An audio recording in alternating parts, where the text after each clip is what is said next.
Olá, Divaldo, seja bem-vindo. Muito obrigado, é um grande prazer estar aqui novamente. E hoje o tema é: o que é karma? Como entender as provas e as expiações? O karma é uma expressão sânscrita que Allan Kardec não utilizou. Porque o karma faz pressupor que todo e qualquer equívoco deve ser reabilitado da forma como foi praticado. Seria a velha lei de Talião, a lei de tal e qual. Allan Kardec, na sua percepção profunda da língua francesa, estabeleceu a lei de causa e efeito. Utilizou-se de um recurso muito bom da física. Todo efeito provém de uma causa, logo, tudo aquilo que é inteligente provém de uma causa inteligente. E em momento algum ele citou a palavra karma, embora nós a entendamos como sendo essa necessidade do indivíduo reparar os equívocos cometidos. Ao mesmo tempo que nós temos o Dharma, que são aquelas conquistas que nos levam à divindade. Então, essas leis denominadas do karma ou de causa e efeito são o código divino para nos ensejar a evoluir. O que seria de nós se não tivéssemos a bênção da reencarnação, da aprendizagem lentamente? Na questão número 21 do Livro dos Espíritos, o codificador interroga: o que é o espírito? É o princípio inteligente do universo. E mais tarde, ele analisando o espírito, diz que Deus nos cria simples e ignorantes. Então nós trazemos o germe da divindade em nós, que através das reencarnações vamos desenvolvendo. Quando erramos, voltamos para corrigir. Quando acertamos, progredimos. Quando insistimos no erro por negligência ou por qualquer outra problemática, somos induzidos à expiação, ao karma, para podermos resgatar. Divaldo, muitas pessoas afirmam assim: isto é meu karma, é por isso que eu sofro tanto.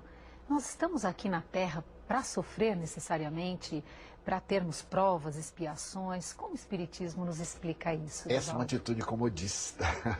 Nós deveremos ter uma situação de resignação dinâmica. Nós aceitarmos, mas fazermos todos os esforços para erradicarmos as raízes desse fenômeno. Quando o indivíduo diz: isso é meu karma, eu nasci para sofrer, é uma situação pessimista e cômoda. Não nascemos para sofrer. O sofrimento é um acidente de percurso que acontece durante a nossa existência, tendo em vista uma meta essencial, que é o nosso aprimoramento. Muitos então estabelecem que a dor é uma necessidade evolutiva.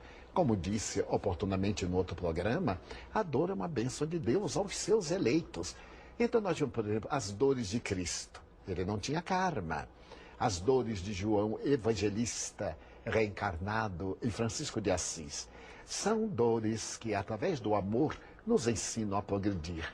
Então, muitos espíritos vêm à Terra com determinados sofrimentos para servirem de modelo àqueles outros como nós que estamos na retaguarda. Então, a nossa postura de uma resignação dinâmica, procurando arrancar as raízes que nos levam ao sofrimento e libertando-nos do karma ou dos efeitos danosos pelo bem que façamos. Divaldo, e nós escolhemos a família em que vamos nascer? Isso seria fantástico. Porque nós iremos escolher somente as famílias abençoadas, formosas, aquelas que se nos constituíssem motivos de risos e de alegrias. Nós renascemos nas famílias de que necessitamos. Porque é através desse renascimento nessas famílias, muitas vezes problemas, que as leis divinas se cumprem. Allan Kardec, em O Evangelho segundo o Espiritismo, capítulo 4, quando ele fala do nascer de novo, ele diz que a reencarnação aperta os laços da consanguinidade da família, porque nascemos numa família arbitrária. Somos, às vezes, filhos de uma mãe déspota, de um pai negligente, ou numa família de muitos atritos. Ali nós temos a escola da aprendizagem para nos prepararmos para a família universal. Então, nós não temos a família que gostaríamos, mas aquela que é mais útil para a nossa evolução. E, Divaldo, quando nós reencarnamos, já está programado se nós, com quem vamos casar ou se vamos ficar sozinhos? Como fica essa questão? A lei divina é realmente sábia. Existe uma fatalidade, nasceu, morre. o determinismo. Agora, como nos conduzirmos, temos o livre-arbítrio. E, naturalmente, os afetos do passado podem candidatar-se ao prosseguimento da afetividade no matrimônio, à livre escolha quando o indivíduo deseja realizar certos ministérios que lhe exigem entrega total. Pode ele ter a opção de estar a sós no lado afetivo ou conjugal. Mas, em realidade, o ensejo que nós temos para crescer é dado pelo livre-arbítrio, porque nós temos a opção. Se fizermos isto, progrediremos. Se fizermos aquilo, retardaremos na marcha. Nunca evoluiremos, porque é uma lei de incessante progresso. Desta forma, os fatos marcantes da nossa vida estão mais ou menos estabelecidos. Mas nós podemos mudar o nosso destino através das boas ações. Imaginemos uma contabilidade. Se eu tenho um débito de X e Y, o bem que eu faça é um X que anula aquele débito. Então eu posso modificar a estrutura. Imaginemos o caso de alguns enfermos. Chico Xavier, por exemplo, ele teve uma moratória, equivale dizer, a sua vida foi prolongada. Narrou-me oportunamente que quando ele teve um infarto na década de 70, os bons espíritos examinaram a questão e ele muito jubilosamente disse: se eu partir agora, eu ficarei 20 anos no mundo espiritual. Reencarnar-me-ei mais 20 anos. Eu negocio, entre aspas, esses 20 anos por mais 10. Já estou aqui com a experiência. E a divindade deu-lhe mais de 20 anos. Portanto, não são leis fixas, inderrocáveis. São leis que nós podemos alterar de acordo com a nossa conduta para o bem. Porque o amor cobre a multidão de pecados, como disse Jesus. E já que você citou Chico Xavier, a respeito dessas questões da reencarnação, o livro Missionários da Luz, não é? De André Luiz, ele fala exatamente do ministério da reencarnação, ele fala no capítulo 13 a respeito da reencarnação de Sigismundo. Então, se os amigos telespectadores quiserem aprofundar um pouco mais esse Sem estudo dúvida. E outros pontos da obra também, não é, Divaldo? Eu acho de uma grande valia, porque nesse departamento das reencarnações projeta-se até a forma fisiológica, as funções orgânicas que vão ser esculpidas no perispírito para poder plasmar na Terra o corpo de que temos necessidade. Então, realmente, estamos diante das leis de amor que nos favorecem para o progresso. E esse planejamento reencarnatório, além das questões do físico, também o espírito que vai reencarnar, ele se aproxima da família em questão meses antes já, não é, Divaldo? Exatamente, para haver uma boa afinidade. E é tão comovedora a reencarnação que no momento da comunhão sexual dos parceiros, os bons espíritos aguardam com todo respeito fora da câmara conjugal, e no momento em que o espermatozoide começa a correr a trompa de falópio, eles vêm e fazem a imantação, para que no momento da fecundação, quando o óvulo se transforma em neuroblasto, ou célula-ovo, o espírito já esteja vinculado e comece a plasmar o corpo necessário à sua evolução. E nesse exemplo ainda, em Missionários da Luz, quando há um desafeto de existências anteriores, como a espiritualidade, os mentores amigos, eles fazem com que a harmonia se estabeleça para que possa haver essa reencarnação, não é? Sem dúvida, nos estados do sono, há o desprendimento parcial dos encarnados. E os mentores aproximam aqueles desafetos para que a animosidade se dilua quanto possível. Muitas vezes é uma animosidade com muitas raízes e não se apagam as impressões negativas, mas pelo menos evita que a mãe aborte, evita que o pai a abandone, criando uma situação deplorável. Porque nada ocorre sem um planejamento superior. Nas reencarnações comuns, da grande maioria, há um planejamento básico e não uma estruturação individual. Nos missionários, da fé, da ciência, da tecnologia, da arte, da beleza, há um planejamento cuidadoso. Mas a grande maioria reencarna dentro de uma lei normal, estabelecida, que funciona automaticamente, mas dentro do amor. Divaldo, uma pessoa que está no papel de esposa numa existência, pode em outra existência ter sido a mãe desse parceiro, ou irmã, ou pode ter sido filha desse parceiro. Então, em várias existências, vários papéis. Mas quando ao retorno ao plano espiritual, como fica esse relacionamento na erraticidade? O amor não é de natureza específica. O Espírito de Joana de Ângeles diz que o amor é como uma grande circunferência com um centro. Se nós traçarmos raios, nós devemos formar angulações, o amor fraterno, o amor sexual, o amor paterno e assim por diante. O amor será essa síntese. No mundo espiritual não há esse amor de natureza conjugal, mas o amor profundo das almas afins, que se completam, que nós entenderíamos aqui como um casal perfeito, que na Terra ainda não é possível de encontrar-se. Então, se foi filha, se foi pai, se mudou de postura, será o grande amor solidário da fraternidade, que um dia unirá todas as criaturas dentro do mesmo tom vibratório da afetividade plena. Nivaldo, eu acredito que já te fizeram muitas vezes essa pergunta. Existe alma gêmea? Do ponto de vista da doutrina espírita, não existem almas gêmeas. Pelo menos na colocação ancestral de duas metades eternas, que se fundiriam numa para caracterizar uma individualidade, que seria feito do outro espírito. Ele se diluiria.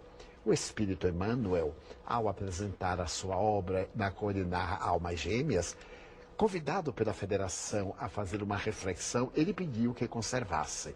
Porque ali a alma gêmea não é essa das metades eternas, é da alma perfeitamente identificada, que se poderiam fundir, caso estivéssemos no corpo perispiritual apenas, os dois perispíritos não teriam nenhum choque vibratório.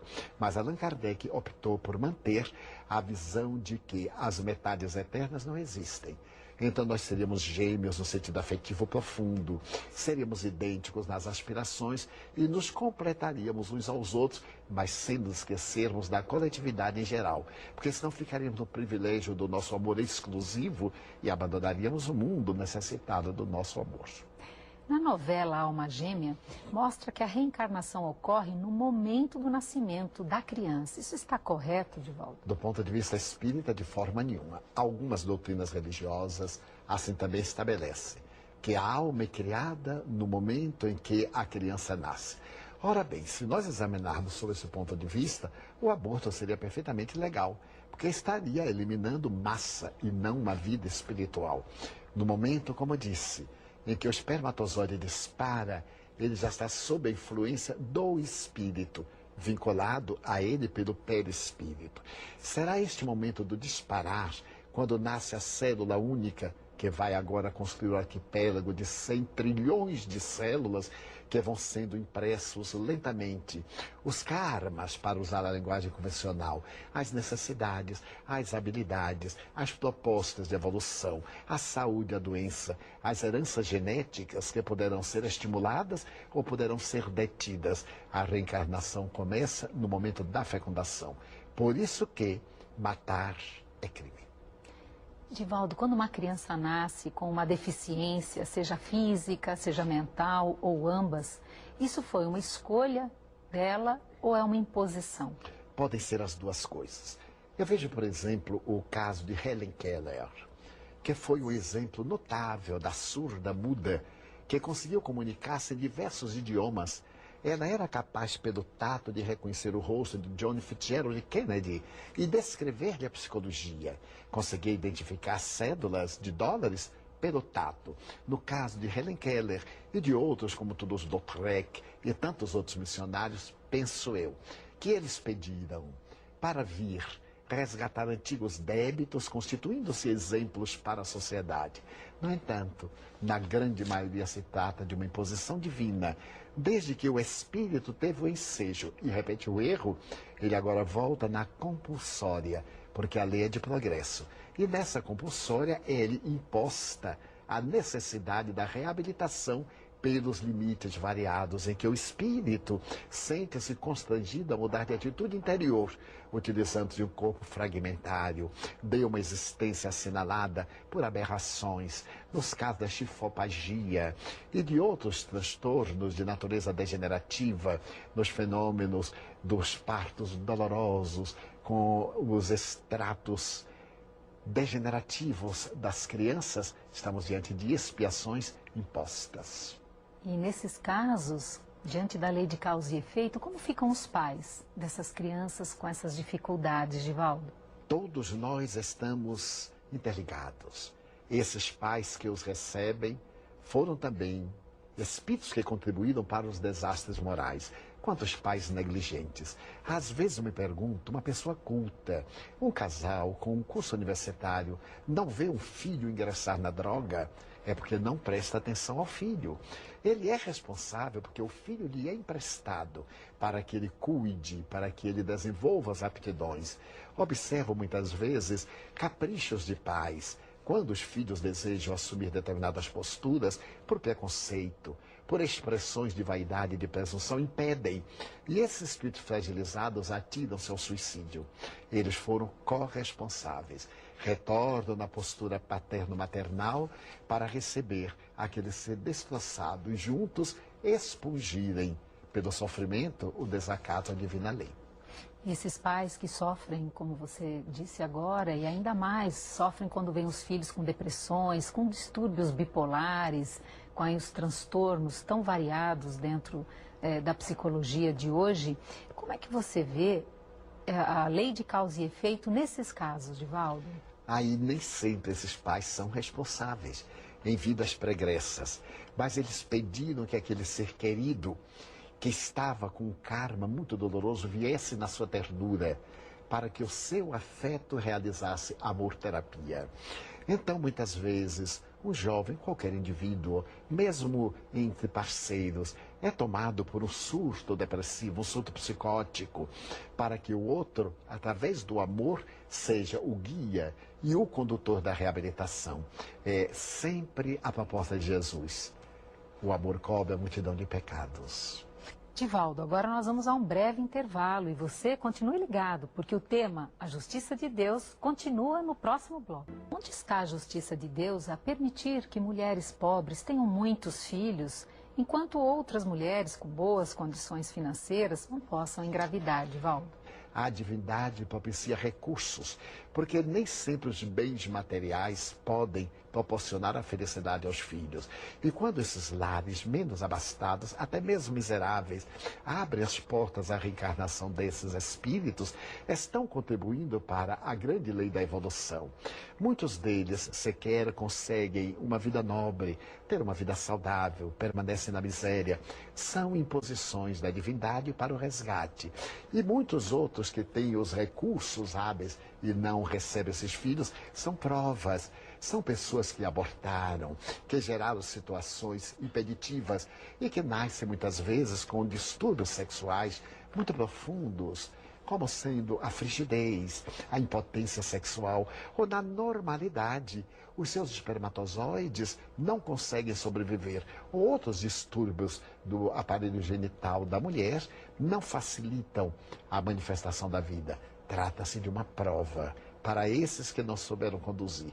Mas eles podem desenvolver a maternidade e a paternidade pelo amor. Filho não é apenas aquele que nós procriamos. No meu caso em particular, 672 crianças passaram pelo lar. Algumas eu registrei como filhos biológicos. E a alegria de ser pai, não sendo biologicamente, penso, não é menor do que daqueles pais que na compulsória procriam. E a pergunta seguinte é: o que é livre-arbítrio? Existe limite para o livre-arbítrio, já que você acabou de colocar que, não sendo pai biológico, você os registrou. Então, você pode sentir o que é ser pai. Isso tem a ver com livre-arbítrio. O livre-arbítrio é a livre opção. É a facilidade que nós temos de eleger entre uma coisa e outra, mas há um limite. Porque se pelo meu livre-arbítrio eu optar algo que transcende a minha capacidade de mérito, ou de poder de fazer, ou pela possibilidade de fruir, eu posso ter o desejo, mas ao executar os resultados não são favoráveis.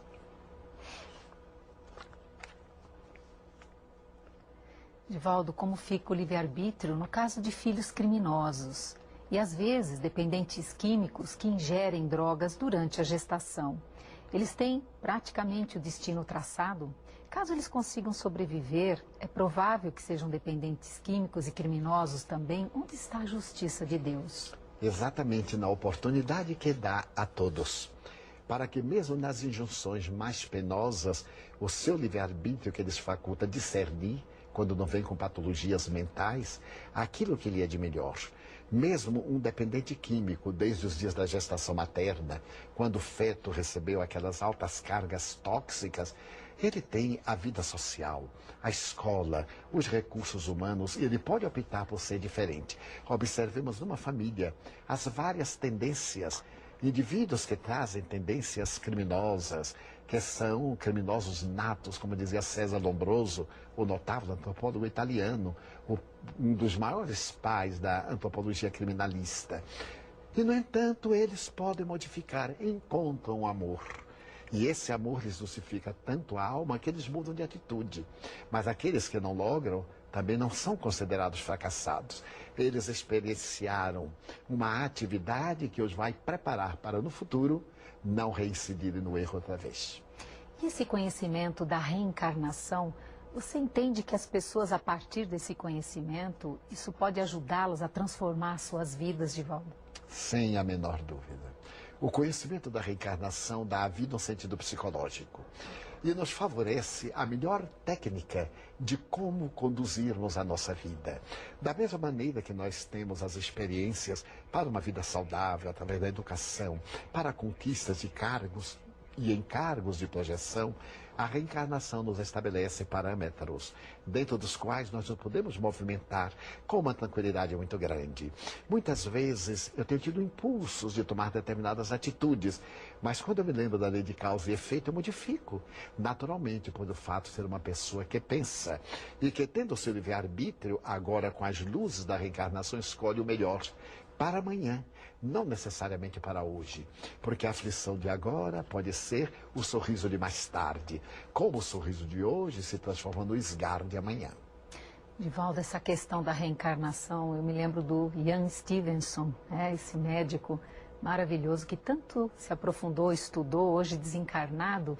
Eu fico pensando, e como é que você vê se essa ideia da reencarnação passa a ser um valor entre os seres humanos e ampliando esse conceito? Que transformação prática você vê acontecer na vida das pessoas e da sociedade como um todo? As pesquisas do Dr. Ian Stevenson no cérebro, 20 casos que sugerem a reencarnação, ofereceu-lhe a visão das crianças que se recordavam de terem vivido antes. Posteriormente, quase 30 anos, ele retornou àqueles mesmos sítios para encontrá-las agora adultos e pais, sem as memórias da encarnação passada. Mas aquele fato de terem sabido o que haviam sido, mudou-lhes ou proporcionou-lhes uma vida reta. Nenhum deles estava em uma situação deplorável. Quase nenhum deles apresentava transtornos nem malogros, porque havia direcionado a vida e a mente dentro deste programa do amanhã serei melhor do que hoje, então trabalharei com isto.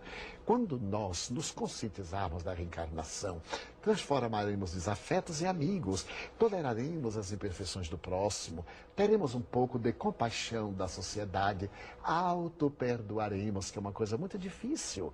É muito fácil até perdoar a outrem, mas quando nós temos a culpa inserida no inconsciente profundo, em nosso perispírito, nem sempre logramos o perdão que seria terapêutico. A reencarnação então nos diz: perdoe-se para poder perdoar aos outros, ame-se para melhor amar aos outros. Então a reencarnação produzirá na sociedade, dentro do ponto de vista da visão cristã, uma alteração radical, proporcionando a construção de um mundo melhor. Sabe, Divaldo, eu tenho estudado a respeito da macrotransição, que em Genebra, uns estudos profundos, o professor Laszlo e outros tantos, eles dizem que nós estamos vivendo esse momento de macrotransição e que a mudança vai ser tão importante quanto foi na época que se acreditava que a Terra era o centro do universo. E depois, não, a Terra é mais um planeta dentro do sistema solar. É interessante que nesse momento de macrotransição, segundo eles, ideias virão, por isso que eu te pergunto da reencarnação, porque isso ele não diz, mas nas minhas reflexões eu penso que a reencarnação faria esse movimento de profunda transformação, como foi essa ideia, que a Terra era o centro do universo, quando se mudou essa maneira de ver o mundo, muita coisa mudou. Por isso que eu te pergunto, não é? Essa mudança, se todos acordássemos, seria uma maravilha. Isso. Quantas atitudes poderiam ser repensadas e o livre-arbítrio, talvez, de uma maneira diferente, mais maduro, com mais maturidade, mais profundo, não é? Sem dúvida. Eu recordo-me de Teilhard de Chardin. Ele disse que o homem conseguiu domar algumas forças da natureza, Mas quando domasse os seus instintos e descobrisse o amor, realizaria por segunda vez a descoberta do fogo. Portanto, essa macro transformação do Dr. Laszlo.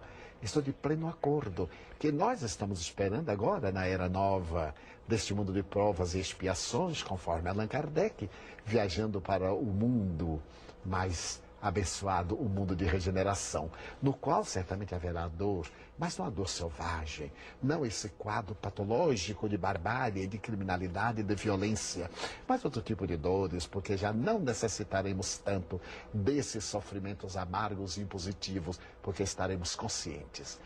Divaldo, há casos de pessoas extremamente belas, atraentes, com talento, com vozes maravilhosas, atores de Hollywood, cantores, enfim, que acabam se tornando dependentes de drogas ou de álcool. Como eles podem modelar corpos tão especiais se ainda não têm uma evolução moral? A beleza é uma provação. Determinados títulos de enobrecimento são conquistas oferecidas à divindade por espírito, muitas vezes inexperientes, para que, se utilizando desses recursos, amadureçam. Ocorre que muitos deles autodeslumbram-se, conquistam patamares para os quais não estão maduros psicologicamente e, por consequência, tornam a vida vazia. Perdem o sabor da existência, tudo lhes é tão fácil. O prazer sexual, as comodidades que o dinheiro e o poder oferecem, então nessa vida vazia, por uma invigilância, foge para a droga. Eu vejo determinados artistas que são verdadeiros modelares, tanto no canto como em qualquer espécie de arte. Mas eles são tão desgastados emocionalmente que, para poderem repetir as performances, eles usam a droga. E então, a princípio com uma boa intenção, depois por uma necessidade e por fim pela tragédia da dependência. Divaldo, suas considerações finais sobre a justiça de Deus. A justiça de Deus é a maior dádiva do amor. Somente podemos entender Deus através dessa justiça que a todos nos proporciona as mesmas oportunidades. A velha teoria da existência única é tão injusta, porque nascem fenômenos teratológicos, indivíduos que nunca terão possibilidade de viver com dignidade, porque existem aqueles descerebrados que não tiveram oportunidade, nunca nem terão de pensar, os anencéfalos. Através da reencarnação, nós passamos pelas experiências como aluno na escola terrestre. Vamos desde o berçário até os vários períodos, a universidade e aos cursos de pós-graduação. Com o nosso esforço e a misericórdia divina, o deotropismo atrai-nos e nós marchamos na direção de Deus. Muito obrigada, Divaldo, por mais essa companhia e participação. E você, que esteve em sintonia aí com o programa Transição, a visão espírita para um novo tempo, chegou ao fim. Hoje nós falamos sobre a justiça de Deus. Ficou alguma dúvida? Você quer fazer alguma sugestão, alguma pergunta? Envie um e-mail para a gente. Na próxima edição, tem muito mais para você. Até lá!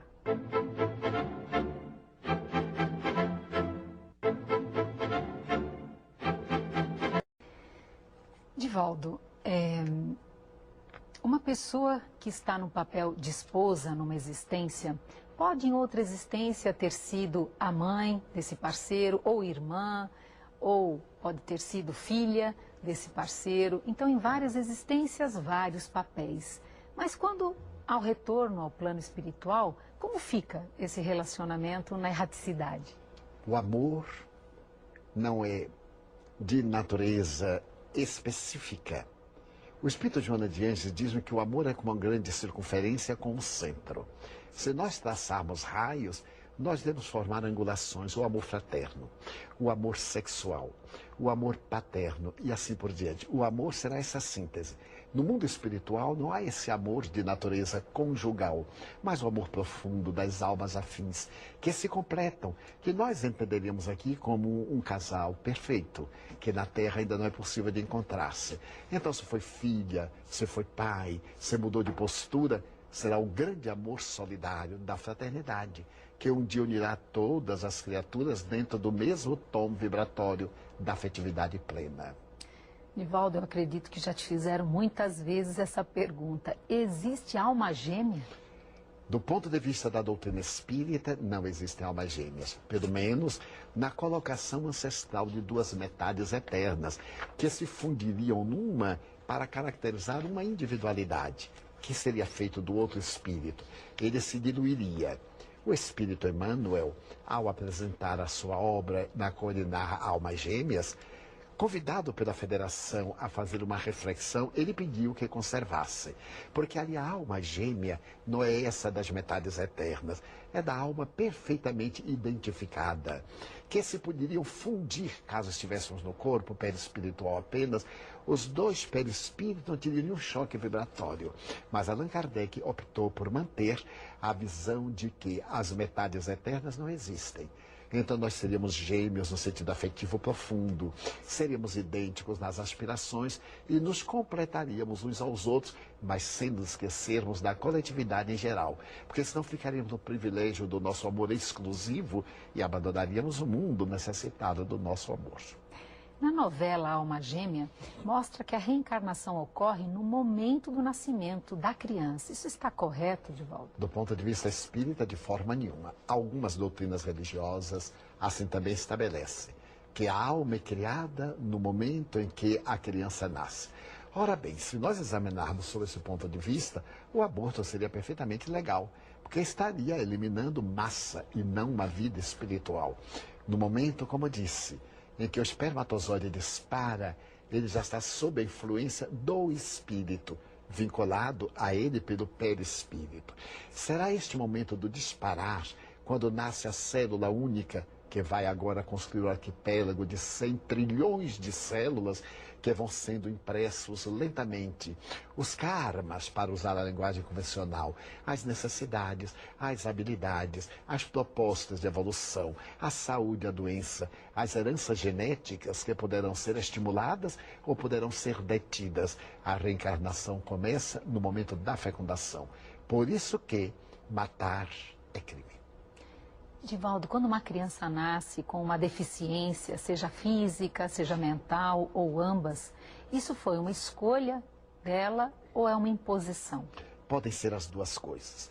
Eu vejo, por exemplo, o caso de Helen Keller, que foi um exemplo notável da surda muda, que conseguiu comunicar-se em diversos idiomas.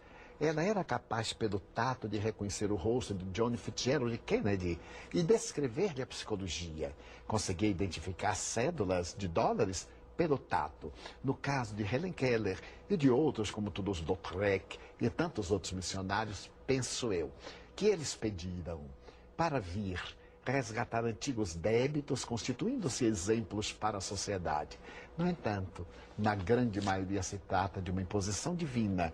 Desde que o espírito teve o ensejo e repete o erro, ele agora volta na compulsória, porque a lei é de progresso. E nessa compulsória é-lhe imposta a necessidade da reabilitação pelos limites variados em que o espírito sente-se constrangido a mudar de atitude interior, utilizando de um corpo fragmentário, de uma existência assinalada por aberrações, nos casos da chifopagia e de outros transtornos de natureza degenerativa, nos fenômenos dos partos dolorosos, com os extratos degenerativos das crianças, estamos diante de expiações impostas. E nesses casos, diante da lei de causa e efeito, como ficam os pais dessas crianças com essas dificuldades, Divaldo? Todos nós estamos interligados. Esses pais que os recebem foram também espíritos que contribuíram para os desastres morais. Quantos pais negligentes? Às vezes eu me pergunto, uma pessoa culta, um casal com um curso universitário, não vê um filho ingressar na droga? É porque não presta atenção ao filho. Ele é responsável porque o filho lhe é emprestado para que ele cuide, para que ele desenvolva as aptidões. Observo muitas vezes caprichos de pais, quando os filhos desejam assumir determinadas posturas, por preconceito, por expressões de vaidade e de presunção, impedem. E esses espíritos fragilizados atiram-se ao suicídio. Eles foram corresponsáveis. Retornam na postura paterno-maternal para receber aquele ser destroçado e juntos expungirem, pelo sofrimento, o desacato à divina lei. E esses pais que sofrem, como você disse agora, e ainda mais sofrem quando vêm os filhos com depressões, com distúrbios bipolares, com aí os transtornos tão variados dentro da psicologia de hoje. Como é que você vê a lei de causa e efeito nesses casos, Divaldo? Aí nem sempre esses pais são responsáveis em vidas pregressas, mas eles pediram que aquele ser querido que estava com um karma muito doloroso viesse na sua ternura, para que o seu afeto realizasse amor-terapia. Então, muitas vezes, um jovem, qualquer indivíduo, mesmo entre parceiros, é tomado por um surto depressivo, um surto psicótico, para que o outro, através do amor, seja o guia e o condutor da reabilitação. É sempre a proposta de Jesus. O amor cobre a multidão de pecados. Onde está a justiça de Deus a permitir que mulheres pobres tenham muitos filhos, enquanto outras mulheres com boas condições financeiras não possam engravidar, Divaldo? A divindade propicia recursos, porque nem sempre os bens materiais podem proporcionar a felicidade aos filhos. E quando esses lares menos abastados, até mesmo miseráveis, abrem as portas à reencarnação desses espíritos, estão contribuindo para a grande lei da evolução. Muitos deles sequer conseguem uma vida nobre, ter uma vida saudável, permanecem na miséria. São imposições da divindade para o resgate. E muitos outros que têm os recursos hábeis e não recebem esses filhos, são provas. São pessoas que abortaram, que geraram situações impeditivas e que nascem muitas vezes com distúrbios sexuais muito profundos, como sendo a frigidez, a impotência sexual ou na normalidade. Os seus espermatozoides não conseguem sobreviver. Outros distúrbios do aparelho genital da mulher não facilitam a manifestação da vida. Trata-se de uma prova para esses que não souberam conduzir. Mas eles podem desenvolver a maternidade e a paternidade pelo amor. Filho não é apenas aquele que nós procriamos. No meu caso em particular, 672 crianças passaram pelo lar. Algumas eu registrei como filhos biológicos. E a alegria de ser pai, não sendo biologicamente, penso, não é menor do que daqueles pais que na compulsória procriam. E a pergunta seguinte é: o que é livre-arbítrio? Existe limite para o livre-arbítrio, já que você acabou de colocar que, não sendo pai biológico, você os registrou. Então, você pode sentir o que é ser pai. Isso tem a ver com livre-arbítrio. O livre-arbítrio é a livre opção. É a facilidade que nós temos de eleger entre uma coisa e outra, mas há um limite. Porque se pelo meu livre-arbítrio eu optar algo que transcende a minha capacidade de mérito, ou de poder de fazer, ou pela possibilidade de fruir, eu posso ter o desejo, mas ao executar os resultados não são favoráveis.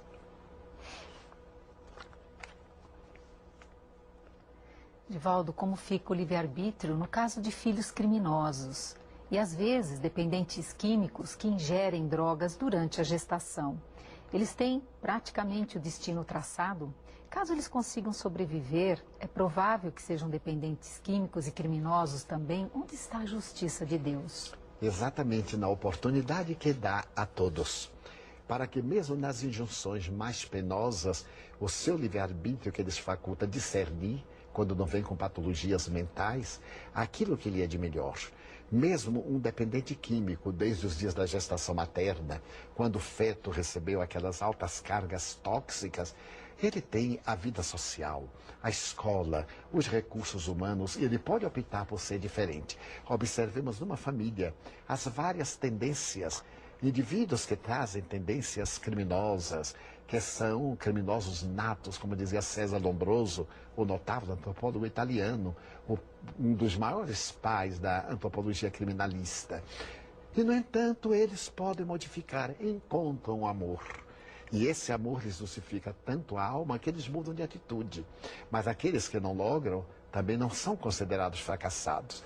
Eles experienciaram uma atividade que os vai preparar para, no futuro, não reincidirem no erro outra vez. E esse conhecimento da reencarnação, você entende que as pessoas, a partir desse conhecimento, isso pode ajudá-las a transformar suas vidas, Divaldo? Sem a menor dúvida. O conhecimento da reencarnação dá à vida um sentido psicológico e nos favorece a melhor técnica de como conduzirmos a nossa vida. Da mesma maneira que nós temos as experiências para uma vida saudável, através da educação, para conquistas de cargos e encargos de projeção, a reencarnação nos estabelece parâmetros, dentro dos quais nós nos podemos movimentar com uma tranquilidade muito grande. Muitas vezes eu tenho tido impulsos de tomar determinadas atitudes, mas quando eu me lembro da lei de causa e efeito, eu modifico.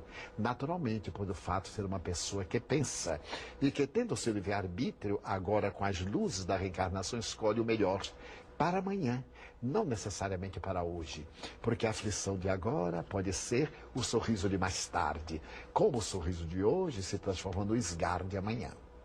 Divaldo, essa questão da reencarnação, eu me lembro do Ian Stevenson, esse médico maravilhoso que tanto se aprofundou, estudou, hoje desencarnado. Eu fico pensando, e como é que você vê se essa ideia da reencarnação passa a ser um valor entre os seres humanos e ampliando esse conceito? Que transformação prática você vê acontecer na vida das pessoas e da sociedade como um todo? As pesquisas do Dr. Ian Stevenson no cérebro, 20 casos que sugerem a reencarnação, ofereceu-lhe a visão das crianças que se recordavam de terem vivido antes. Posteriormente, quase 30 anos, ele retornou àqueles mesmos sítios para encontrá-las agora adultos e pais, sem as memórias da encarnação passada.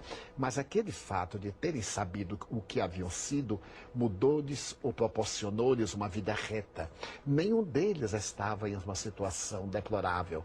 Quase nenhum deles apresentava transtornos nem malogros, porque havia direcionado a vida e a mente dentro deste programa do amanhã serei melhor do que hoje, então trabalharei com isto.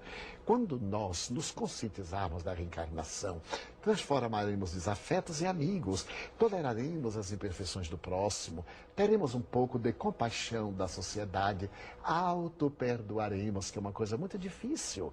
É muito fácil até perdoar a outrem, mas quando nós temos a culpa inserida no inconsciente profundo, em nosso perispírito, nem sempre logramos o perdão que seria terapêutico. A reencarnação então nos diz: perdoe-se para poder perdoar aos outros, ame-se para melhor amar aos outros. Então a reencarnação produzirá na sociedade, dentro do ponto de vista da visão cristã, uma alteração radical, proporcionando a construção de um mundo melhor. Sabe, Divaldo, eu tenho estudado a respeito da macrotransição, que em Genebra, uns estudos profundos, o professor Laszlo e outros tantos, eles dizem que nós estamos vivendo esse momento de macrotransição e que a mudança vai ser tão importante quanto foi na época que se acreditava que a Terra era o centro do universo. E depois, não, a Terra é mais um planeta dentro do sistema solar. É interessante que nesse momento de macrotransição, segundo eles, ideias virão, por isso que eu te pergunto da reencarnação, porque isso ele não diz, mas nas minhas reflexões eu penso que a reencarnação faria esse movimento de profunda transformação, como foi essa ideia, que a Terra era o centro do universo. Quando se mudou essa maneira de ver o mundo, muita coisa mudou. Por isso que eu te pergunto, não é? Essa mudança, se todos acordássemos, seria uma maravilha. Isso. Quantas atitudes poderiam ser repensadas e o livre-arbítrio, talvez, de uma maneira diferente, mais maduro, com mais maturidade, mais profundo, não é? Sem dúvida. Eu recordo-me de Teilhard de Chardin. Ele disse que o homem conseguiu domar algumas forças da natureza, mas quando domasse os seus instintos e descobrisse o amor, realizaria por segunda vez a descoberta do fogo. Portanto, essa macro-transformação do Dr. Laszlo. Estou de pleno acordo que nós estamos esperando agora, na era nova, deste mundo de provas e expiações, conforme Allan Kardec, viajando para o mundo mais abençoado, o mundo de regeneração, no qual certamente haverá dor, mas não a dor selvagem, não esse quadro patológico de barbárie, de criminalidade, de violência, mas outro tipo de dores, porque já não necessitaremos tanto desses sofrimentos amargos e impositivos, porque estaremos conscientes. Divaldo, há casos de pessoas extremamente belas, atraentes, com talento, com vozes maravilhosas, atores de Hollywood, cantores, enfim, que acabam se tornando dependentes de drogas ou de álcool. Como eles podem modelar corpos tão especiais se ainda não têm uma evolução moral? A beleza é uma aprovação. Determinados títulos de enobrecimento são conquistas oferecidas à divindade por espírito, muitas vezes inexperientes, para que, se utilizando desses recursos, amadureçam. Ocorre que muitos deles autodeslumbram-se, conquistam patamares para os quais não estão maduros psicologicamente e, por consequência, tornam a vida vazia. Perdem o sabor da existência, tudo lhes é tão fácil. O prazer sexual, as comodidades que o dinheiro e o poder oferecem, então dessa vida vazia, por uma invigilância, foge para a droga. Eu vejo determinados artistas que são verdadeiros modelares, tanto no canto como em qualquer espécie de arte. Mas eles são tão desgastados emocionalmente que, para poderem repetir as performances, eles usam a droga. E então, a princípio com uma boa intenção, depois por uma necessidade e por fim pela tragédia da dependência. Divaldo, suas considerações finais sobre a justiça de Deus. A justiça de Deus é a maior dádiva do amor. Somente podemos entender Deus através dessa justiça que a todos nos proporciona as mesmas oportunidades. A velha teoria da existência única é tão injusta, porque nascem fenômenos teratológicos, indivíduos que nunca terão possibilidade de viver com dignidade, porque existem aqueles descerebrados que não tiveram oportunidade, nunca nem terão de pensar, os anencéfalos. Através da reencarnação, nós passamos pelas experiências como aluno na escola terrestre. Vamos desde o berçário até os vários períodos, a universidade e aos cursos de pós-graduação. Com o nosso esforço e a misericórdia divina, o deotropismo atrai-nos e nós marchamos na direção de Deus. Muito obrigada, Divaldo, por mais essa companhia e participação.